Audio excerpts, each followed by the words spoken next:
Ebullient greetings.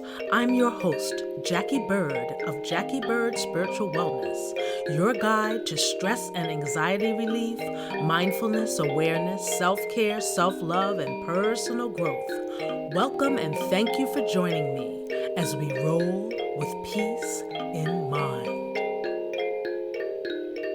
Today's riff is the 6 best gifts to give yourself before stress has got you in a mess. We've all seen those articles about how bad stress is for our health, how it makes our adrenal glands fire adrenaline, the fight or flight hormone. We've read how it can cause head, back, and stomach aches, raise blood pressure, cause fatigue, depression, and lower our immune systems. We know it makes for many a sleepless night and can possibly lead to heart disease because of the amount of epinephrine that gets pumped into our systems. And we also know that constant habitual stress can lead to a whole host of other health issues. Not to mention that being stressed out just doesn't feel good. And when you don't feel good, you don't make others feel good either.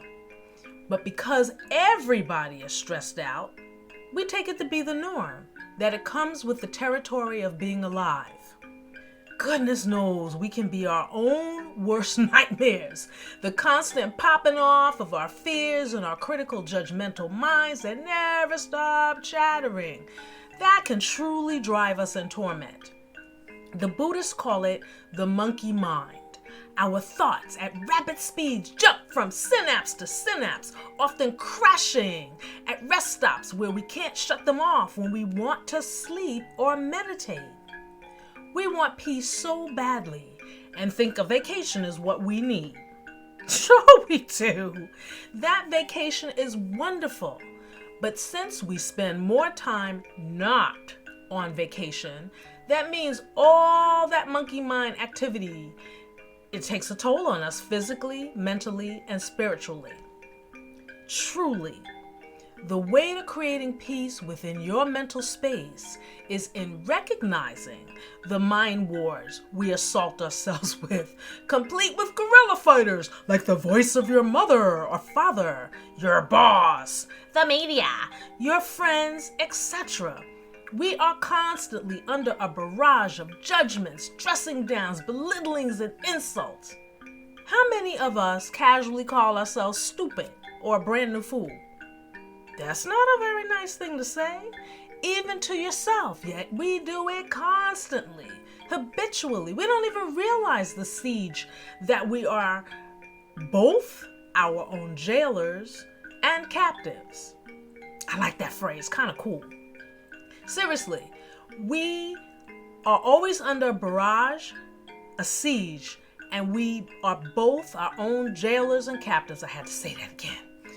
Being unaware, our thoughts become things that just float between the synapses, hurtling us around like we're in a boat during a storm with a dead engine, and our moods go up and down, riddled with stress and anxiety, sometimes to the point of depression.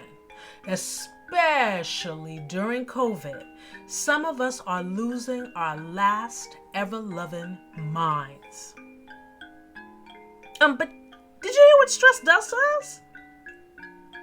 Why keep doing that to ourselves? You don't have to emulate a stressed out lifestyle because everybody else is doing it. You, and I mean you, can break the chain. Doesn't mean you won't feel stress or be aware that there's stress. But if you crown yourself with the 6 best gifts on a regular basis, you won't be quite the mess when stress comes your way. You'll be able to go with the flow better, recognize solutions much faster, and become even more productive, creative, and efficient. So just before you feel your eyeballs are about to pop out of your head, or if they've done so already, number 1, tell yourself to go to your room.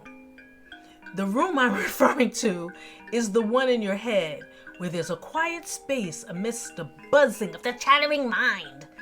Give yourself timeouts periodically. Step away from your work. Go someplace you can grab a moment to take that time out.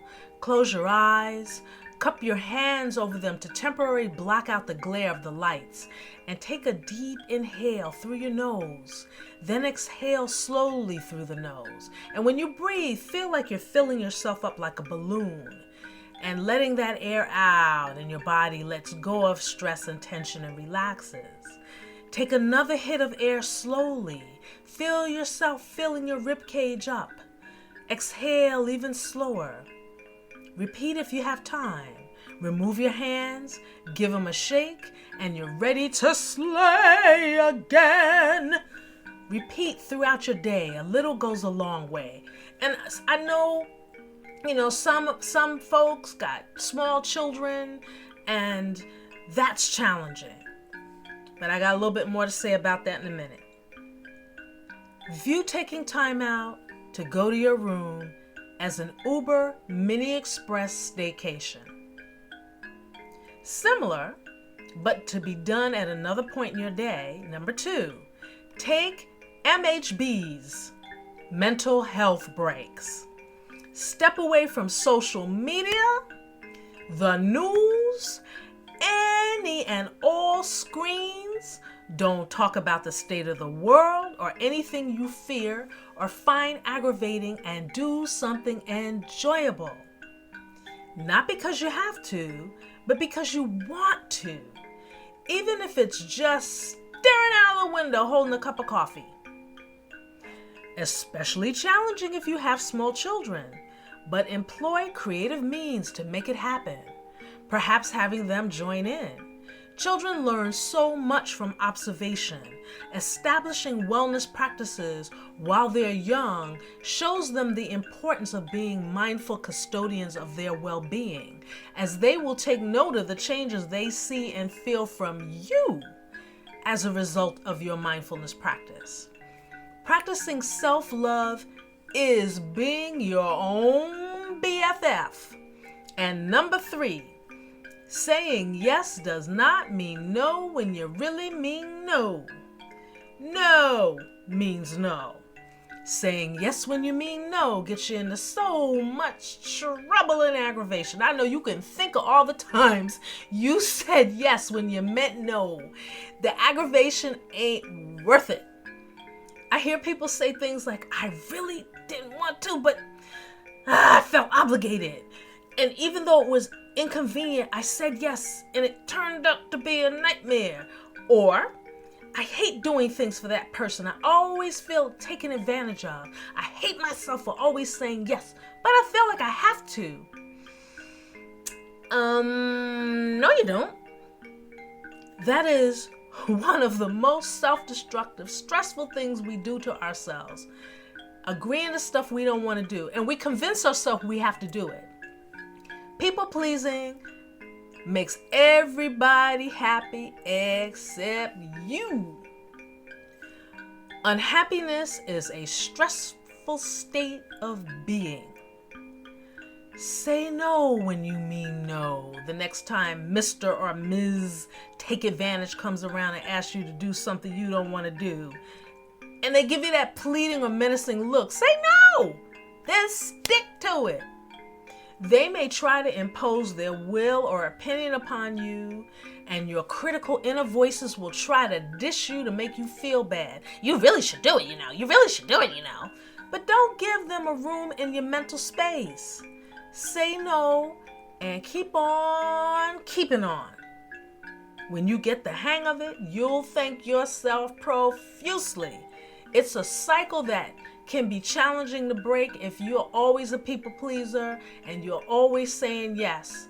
But when you say that first no, oh my gosh, you're gonna be like, you can either be freaking out or you can be like, oh, free. And remember, you have every right to act on your own behalf. Saying no when that's what you mean will set you free.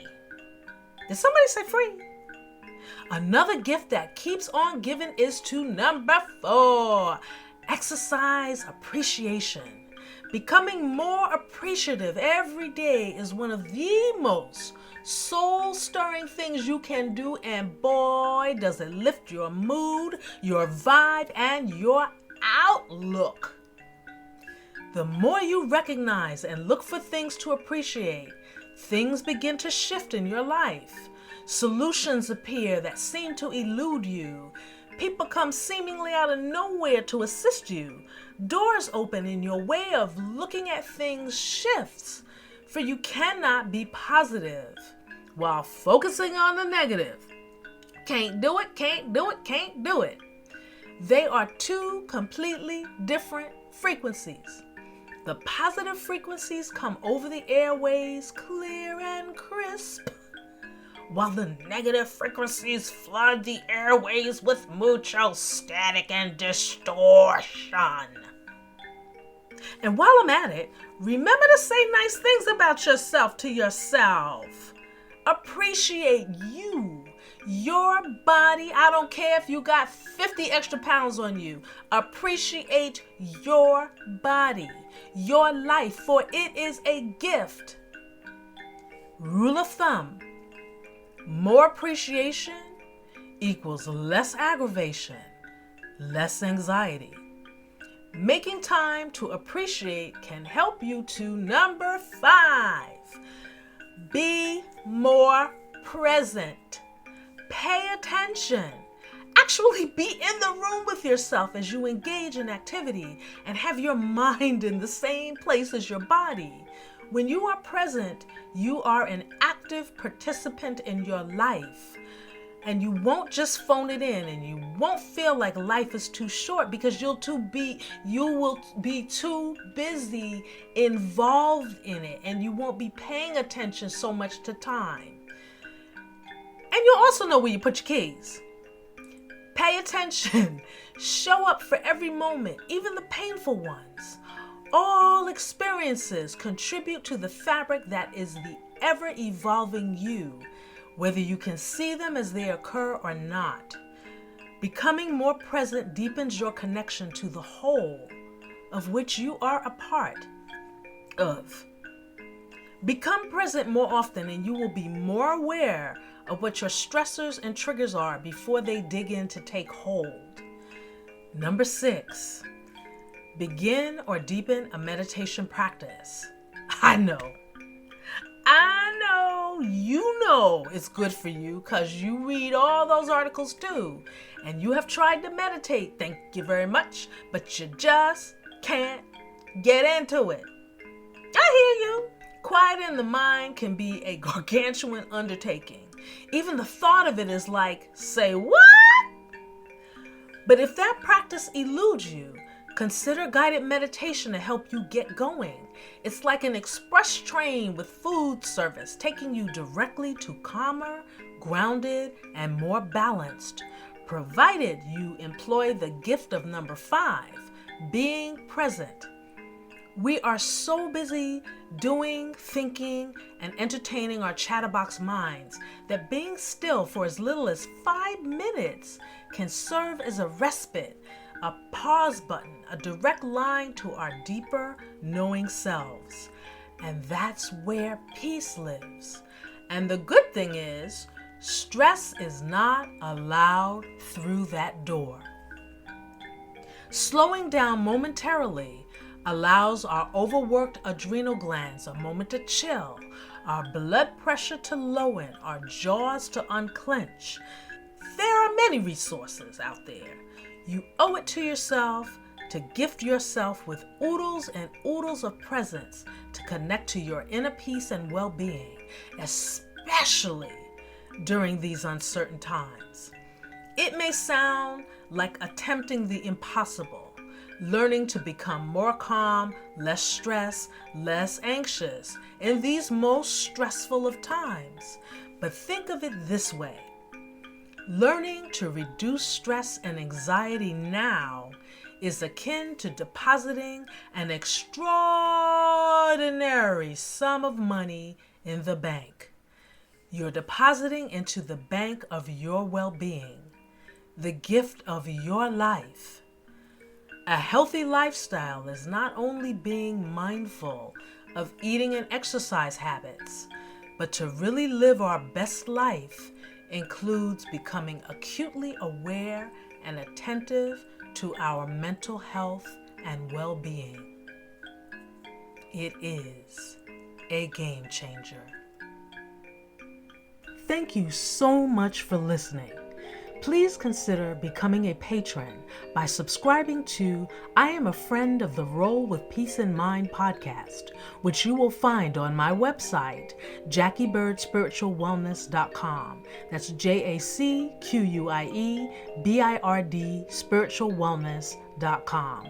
That link is in the show notes. Your support will go a very long way and is greatly appreciated. And while you're there, check out more stress and anxiety relief and mindfulness guides, including ebooks, meditation music, weekly Stress Busters guided meditation virtual classes, and at your own convenience, guided meditation videos and guided meditation tracks to assist you in your stress relief mindfulness practice. And in the meantime, remember to roll with peace in mind.